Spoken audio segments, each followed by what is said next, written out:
దేశానికి వచ్చారు. నా దృష్టిలో శంకరాచార్యుల వారే వచ్చారు. నాకు భారతీతీర్థ మహాస్వామికి శంకర భగవత్పాదులకు ఏమీ భేదం కనపడదు. నేను వారి యందు జగద్గురు శంకర భగవత్పాదుల్నే చూసి నమస్కారం చేస్తాను. శంకర భగవత్పాదుల అవతార స్వీకారం చేసిన కాలంలో నేను లేకపోయానన్న బెంగ నాకు లేదు. భారతీతీర్థ మహాస్వామి ఉన్నటువంటి కాలంలో నేను పుట్టడం ఇంకింతకన్నా ఈ జీవితానికి ఏం కావాలి? పరమ సంతోషకరమైన విషయం. వచ్చినటువంటి మహాపురుషులు భారతీతీర్థ మహాస్వామి వారు కారణజన్ములు.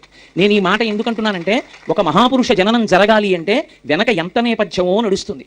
అలుగుమల్లుపాడులో మహానుభావులు వారి తండ్రి గారు 365 రోజులు మహన్యాసపూర్వక రుద్రాభిషేకం చేశారు నాకు కొడుకు పుట్టాలని.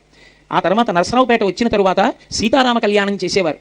తెల్లవారుజామున కల వచ్చి స్వామి హనుమ స్వయంగా 4 ఫలాల్ని వాళ్ళ అమ్మగారి చేతిలో ఉంచారు, అనంతలక్ష్మమ్మ గారి చేతిలో. ఆవిడ తెల్లబోయి ఏమిటి 4 పళ్ళు ఇచ్చారు అని పండితుల్ని ప్రశ్న చేశారు. అమ్మా, జాగృత్ స్వప్న సుషుప్తి అనేటటువంటి 3 అవస్థలు దాటించి తురీయమునందు నిలబెట్టి జగద్గురువై జగద్గురువులు కూర్చునేటటువంటి సింహాసనం మీద కూర్చోగలిగినటువంటి మహాపురుష జననము నీ కడుపున జరుగుతోందన్న సూచనగా స్వామి హనుమ నీకు 4 పళ్ళిచ్చారమ్మా అని చెప్పారు.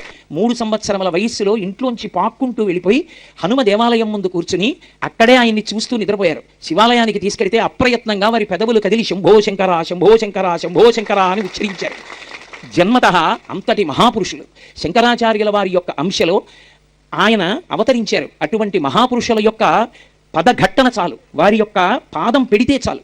అటువంటి మహాపురుషులు ఇవాళ మన పట్టణంలోకి రావడం, వారి చేత ఈ ప్రాంగణం ఎన్ని కోట్ల నామంతో, ఎంత గోవిందనామంతో, ఎంత రామనామంతో, ఎంత జగన్మాత నామంతో తరించిందో. ఇంత నామం చెప్తే స్వామి అనుగ్రహించి ఈ ప్రదేశానికి వచ్చారు. నా దృష్టిలో శంకరాచార్యుల వారే వచ్చారు. నాకు సంతోషకరమైన విషయం. మీ పనుపున నా పనుపున నేను జగద్గురువుల్ని చేసే ప్రార్థన ఒక్కటే.